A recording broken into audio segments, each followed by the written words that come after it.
August heat had the city simmering, so Corey, Jules, and I bailed for Lake Ochre, a half-hidden spot you only notice on a dog-eared ranger map. Before sunrise, we crammed Corey's creaky Subaru with tents, instant noodles, and whatever else felt vital, then aimed north.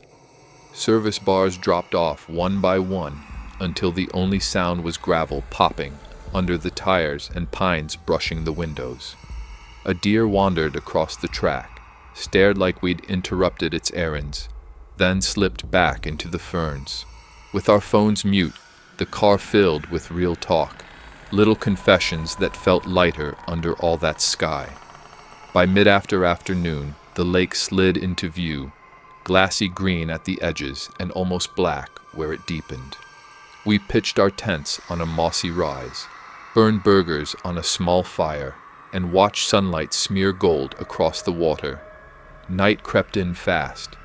Day insects clicked off, bullfrogs tuned up, and somewhere down shore, a single metallic clang echoed, then quit. A breeze rolled off the lake, carrying a sweet rotten smell, like flowers left too long in a vase. No one said a word, but I caught Jules glancing at the dark between the trees. When the fire settled to coals, we called it. Lying in my tent, I listened until the frogs went silent all at once. Then came one careful splash, followed by that same strange perfume seeping through the canvas. I told myself it was nothing and tried to sleep, not knowing it was the last easy moment we'd get. I woke just after 2 a.m. to the kind of silence that rings in your ears. No frogs, no wind, not even the soft lap of water on the bank. Just a hollow hush. My phone showed 0 bars and 2:07 a.m. I slipped on boots and unzipped the tent as quietly as nylon allows. Outside the fire pit was a faint red eye. Corey's tent was dark. Jules's lamp glowed dim behind the fabric, her silhouette bent over a notebook. I whispered her name. She jumped, then beckoned me closer. "There was a light out on the water," she said, voice low. "Just for a second. Thought it was your headlamp." It wasn't. Mine was still in the tent pocket, cold to the touch. We scanned the lake. Nothing but a perfect reflection of the half moon. Yet the air carried that same oversweet smell. Thicker now, like a bouquet gone to rot. It seemed to drift in pulses as if something were stirring it. Corey's zipper rasped behind us. He'd heard it too.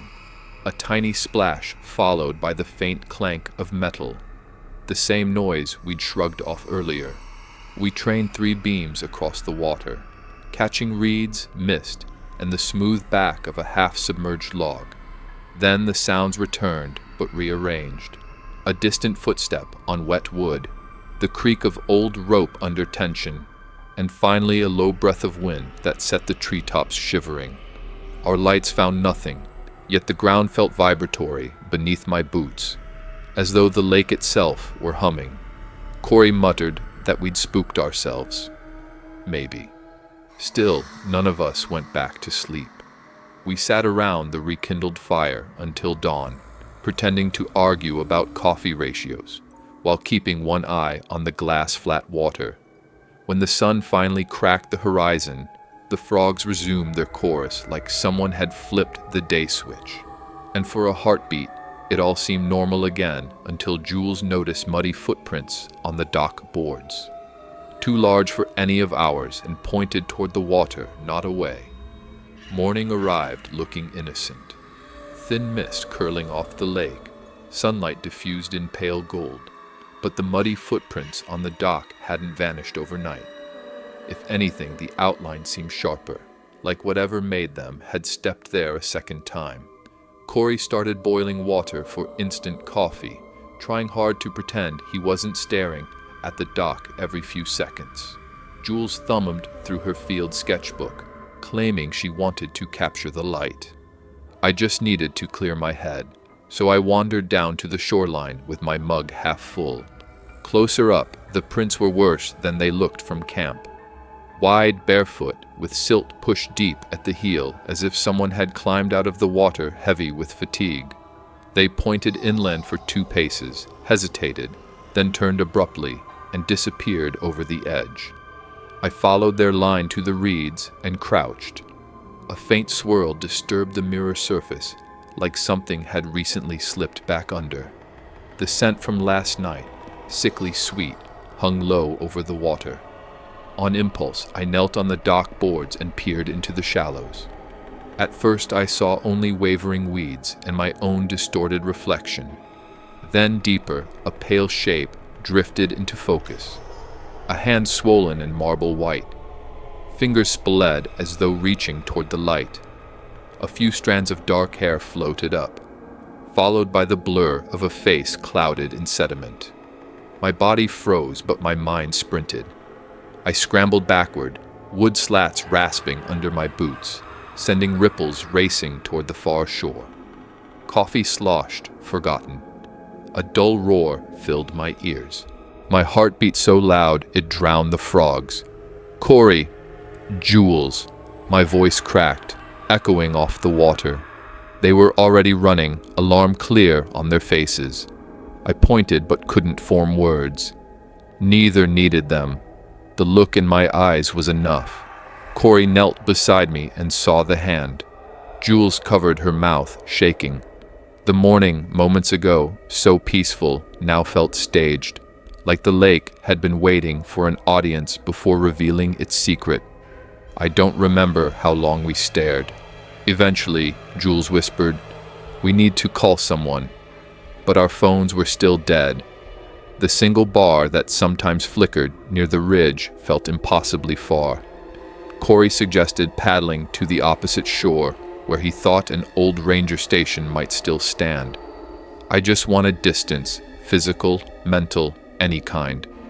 In the end, we agreed to break camp fast and drive until we found service. We didn't discuss retrieving the body. None of us wanted to touch the water again. As we packed, I kept glancing at the lake. The reeds swayed, the surface smoothed, and the hand disappeared from sight, as though the water had decided the show was over for now. But the smell lingered, clinging to the inside of my nose, promising we hadn't seen the worst of it yet. We broke camp in frantic silence. Stakes yanked, poles collapsed, sleeping bags stuffed half-folded. None of it neat, only fast. Even the birds seemed to keep their distance.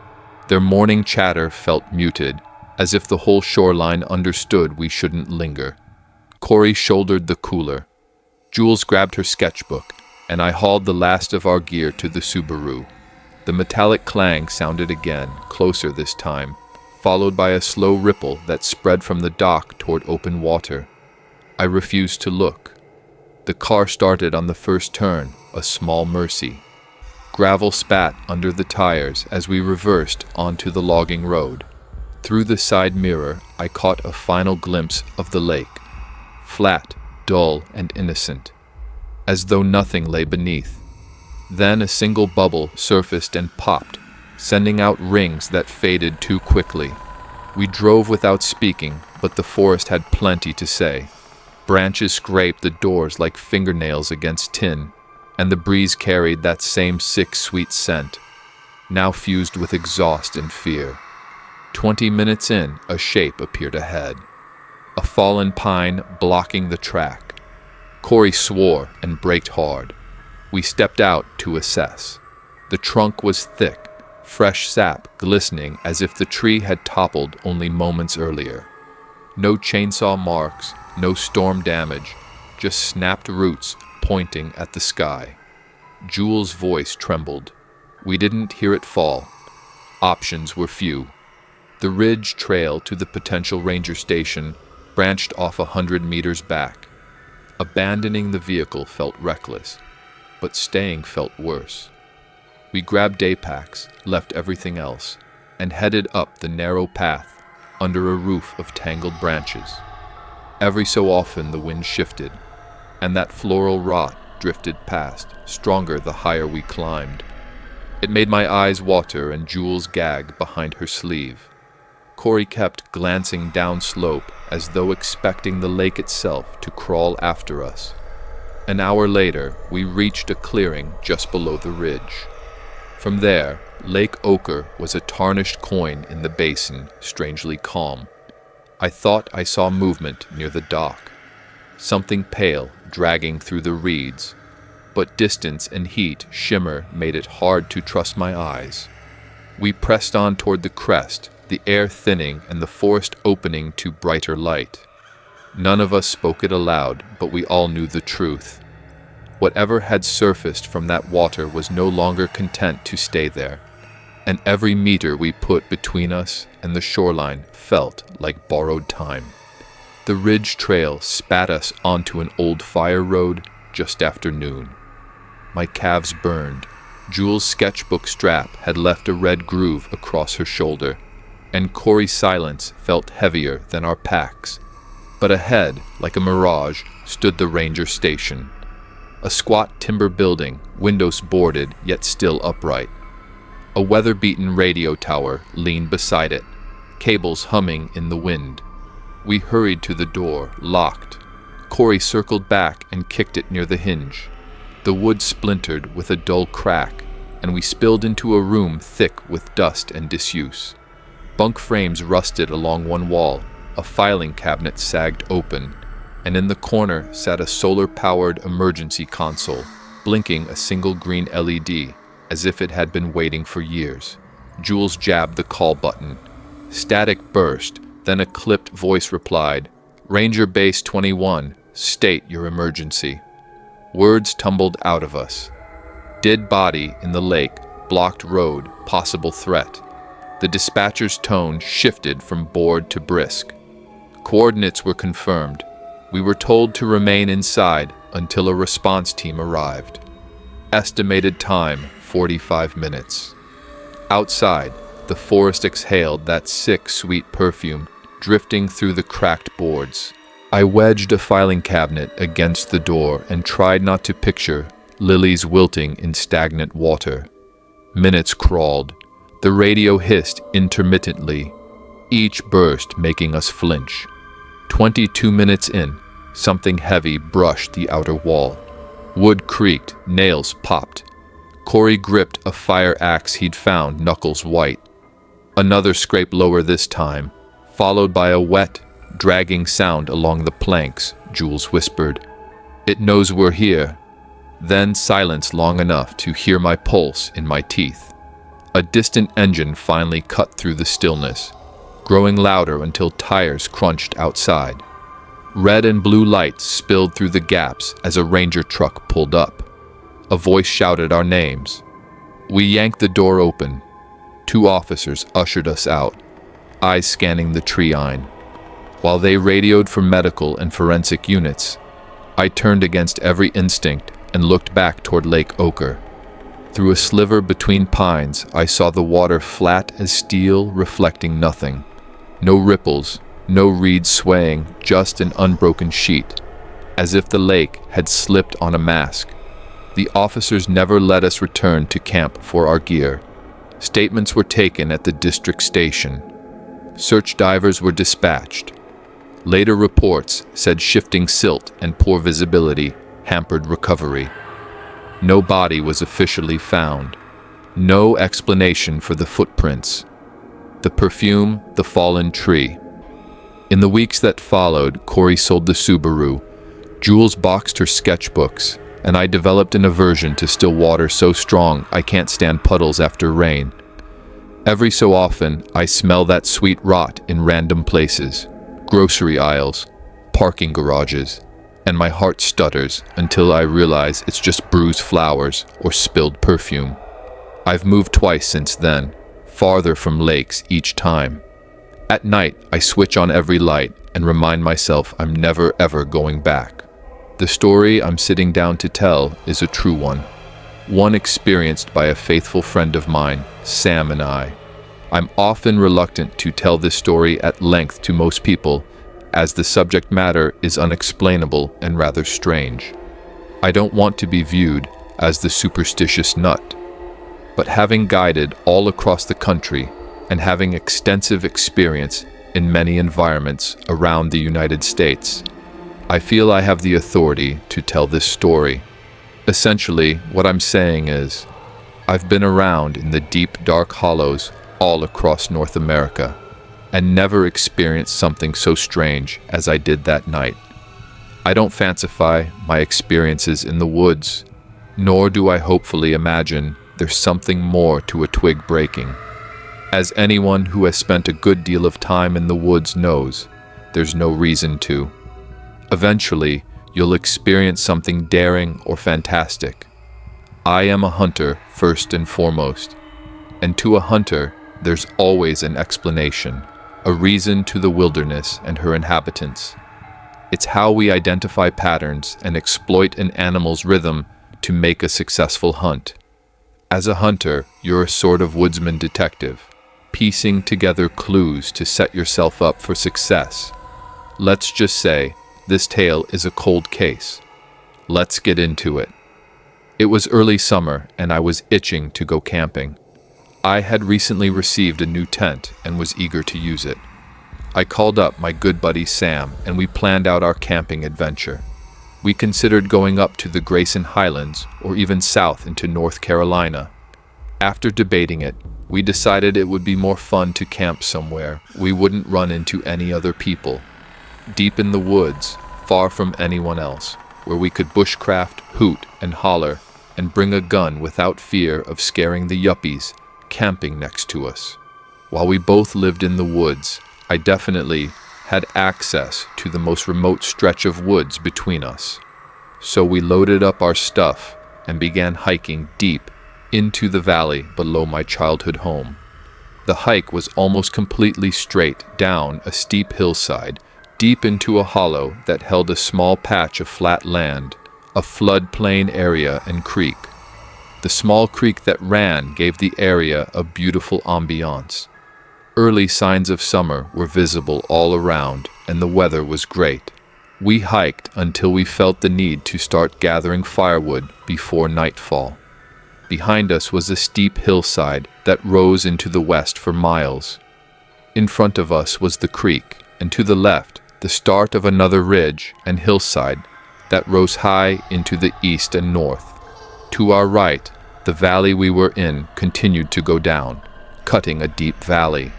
And on the other side of the creek, another ridge, separated by a small stream from the ridge to the left, rose into the west and to the south. These two ridges in front of us ran for miles, and the little valley formed by the small creek split these ridges for a long ways, up until it hit the spring head. This is important for later in the story. Off to the right, further down the valley, more splits in the ridges are made by little tributaries.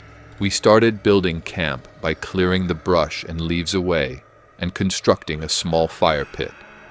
I placed a tarp on the ground to separate my tent from the damp earth. Remember this, the tarp extended out roughly a foot on each side of my tent. Sam had a hammock that he planned to sleep in. I've only ever camped in a hammock once, and it didn't go great, but I didn't say anything to him, thinking that maybe he would enjoy it. We gathered a hefty load of firewood, consisting of some reasonably dry stuff. It was shaping up to be a really nice camping trip. I've spoken about the joy of being out there on this blog before, so I won't beat a dead horse, but it was really nice to be away from people. Sam and I sat around the fire and shot until the sun went down. Now, one of the things Sam and I have always bonded on has been Bigfoot shows. We're both skeptics, and I would say we hold a similar or the same opinion on the subject. Our interest is less about believing in Bigfoot, but rather we just find the subject matter to be nostalgic, silly, and a fun thing to joke about. So I brought up the idea to Sam that we begin to hunt Bigfoot. He laughed and thought it was a great idea. So we began doing the antics they do in the Finding Bigfoot TV show. We started with the classic tree knocks. A tree knock, for those unaware, is when you use a stick to beat on a tree, making a loud knocking sound that echoes through the forest. Supposedly Sasquatch communicate this way. We didn't think anything of it at all. As I said before, we didn't really believe. We were just joking around. So we began by knocking on the trees and then stopping and listening for a response. After a few times of doing this, we paused and hearing nothing. I began to think of a joke to crack and something else to do. Before I could open my mouth, we heard clear as day. A tree knock far off somewhere, on the ridge to the left. I looked at Sam and said, "Dude?" Sam just looked back at me in surprise. I then did some more knocks, and we listened again. Then off in the distance, we heard more knocks in response. Then the other ridge to the right, we began hearing knocks. Sam at this point was beginning to get freaked out a little and was perplexed as to what it could be. I, at the time, was such a hard skeptic. I carried on and insisted that it was a person or a woodpecker. But who in the world would be out there deeper in the woods than we are on private land? What woodpecker makes 3 loud booming knocks on the tree that sound exactly like the knocks we make? Sam voiced his rebuttal. I ignored these arguments and held strong to the fact that there is no Bigfoot. I then insisted that we push the envelope by doing whoops and howls just like they do on TV.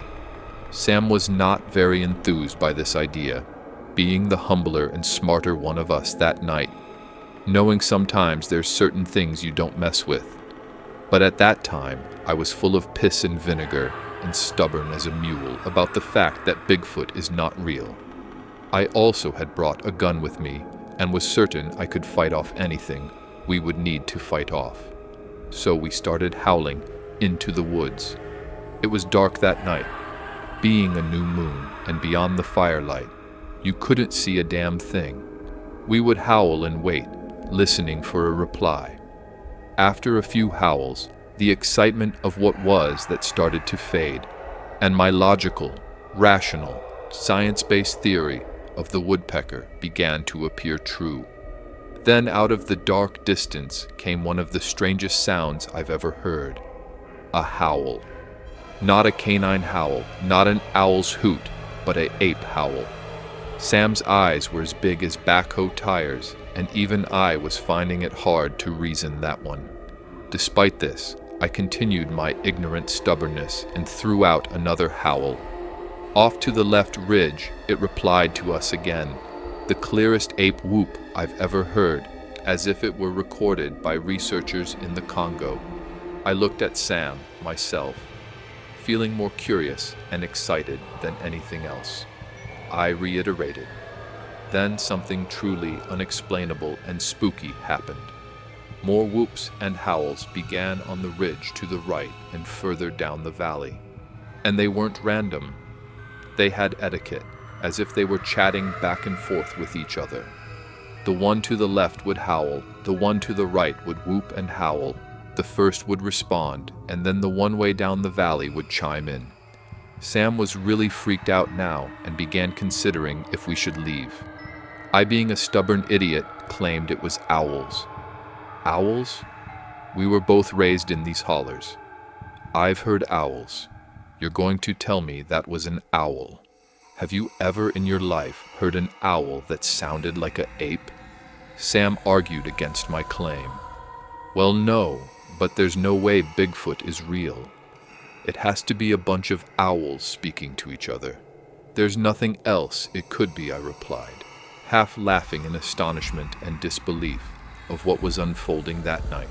Sam and I kind of bickered for a minute over it, and then decided the wisest decision was to stop antagonizing whatever it was in the woods, miles around us, whooping and knocking.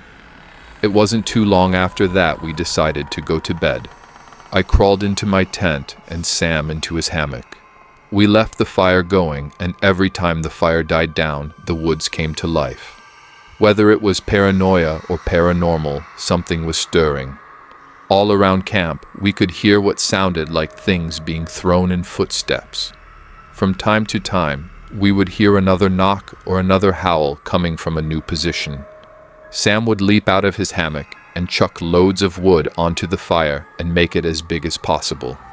He would then lay back down to sleep. This repeated about 3 more times. Each time the fire died, things got spookier and spookier. A few times Sam would say, "Did you hear that?" and every time I would just blame it on possums nearing camp, hoping to find food scraps. Well, about the third time, Sam ran out of firewood, meaning that this time when the fire died, it died for good, leaving us to the dark void of the Appalachian holler. I vividly remember I had fallen asleep before the fire died and after it died. There was so much stirring around camp. I began to wake up. I was slowly waking up, thinking I was having some sort of nightmare, when I finally fully sobered and realized that my dream was pleasant. It was reality that was full of frightening sounds and things that go bump in the night. The woods around us had become loud with unexplainable movement. The movement of multiple large things. The whooping and knocking had stopped, which did not comfort me with all the new sounds right outside my door. There was maybe a 30-yard perimeter around camp that the sounds did not cross. Then suddenly, an extremely loud crashing began through the twigs, leaves, and branches. It was something large running full sprint through the woods, starting maybe 50 yards away and running straight towards our camp. It grew louder and louder until the sound of crushing leaves turned to crinkling tarp. The creature was standing on the tarp my tent was situated on. I was frozen like a child, frozen in fear, eyes wide open. My heart was pounding out of my chest so hard I thought it would explode. I then heard, high above my tent, not near the ground, not 4 feet up, but high above my tent, the most terrifying sound I've ever heard. It was the sound of a huff and blow, exactly the way you hear a gorilla do it on TV, or how the apes and Planet of the Apes do it. 3 forceful huff and blows. Then the creature turned around and ran back the way it came, back into the darkness of the night. Sam practically leaped out of his hammock and said, "You had to have heard that." I replied with, "Yeah, let's get thee out of here." I slid around into the chamber of my 3030 and crawled out of the tent. We both got busy grabbing only our essentials and started out of the woods. Using shitty dim flashlights, we made our way up the hill, frantically looking behind us into the terrible night and trying to move fast without running. We hiked a long ways, and by the time we made it back to the house, it was far past midnight. We never did see what it was that charged us, and we never did hear anything else after that.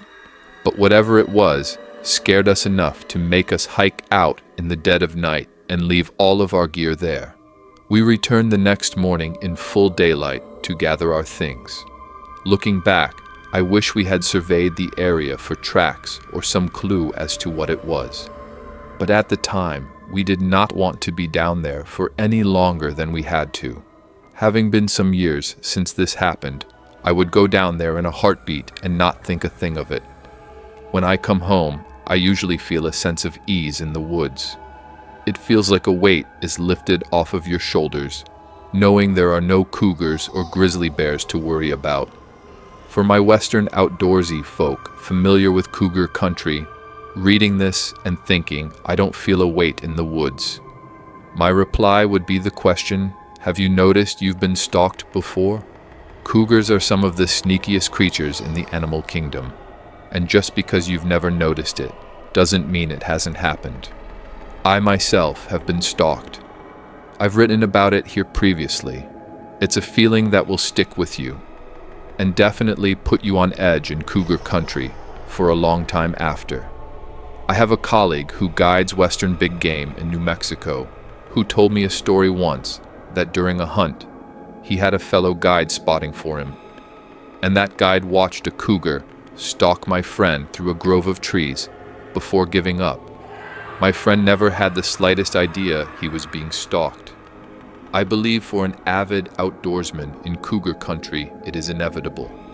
And as far as grizzly country, it's a similar feeling, but a little different. Most ill bear encounters happen because you surprise the bear in thick woods. I have many friends from my time in Alaska who would share stories of being charged by monster grizzlies from out of nowhere. They're just hiking along and then boom, 800 pounds of death is blasting straight towards them, and the consensus is the same amongst them. If you spend enough time out there, It will happen eventually. I luckily was never charged during my time in Alaska. I avoided known bear hangouts, but the few times I spent time in bear country, I always had this jack-in-the-box, anxiety just waiting for it to happen. What is funny though is despite that weight being lifted initially, an old feeling always returns. I know it's not some sort of psychological thing having to do with that patch of wood specifically, because I feel it in most places in Appalachia. It's a feeling of being watched, a feeling that something is there, and a feeling of dread. And it amplifies every time you hear some strange crashing in the woods or a sound you cannot explain. Most of the times I've experienced this, I've had a gun and I think to myself, come on, man, you're the most badass thing out here. Yet I can never shake that anxiety. My brother, without having ever heard this story, reluctantly asked me over the phone one day, don't think I'm crazy, but have you ever felt creeped out in the woods below the house? I don't know what it is, but every time I go down there, I feel like I'm being watched, and I get filled with dread.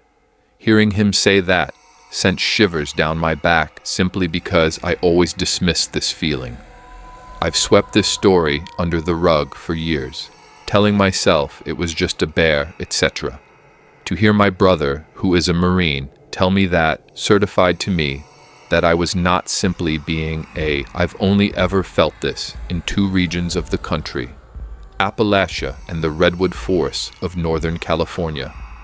Now, some of you may be reading this, thinking that I am a nutjob Bigfoot believer. I've been reluctant to share this story for that reason, but I want to end this saying, I have no idea what it was that made those calls that night. I also have no idea what it was that busted into our camp. We never did lay our eyes on anything. But I want to reiterate that the story is true verbatim to how it happened, as I can recall it without any embellishment. I have no idea what it was, and you can make your own decision as to what you think it was. But being an experienced woodsman, never have I ever experienced something like that since, and I have no worldly explanation for it. Those were the events that transpired that night, and I'll let you make of that what you will.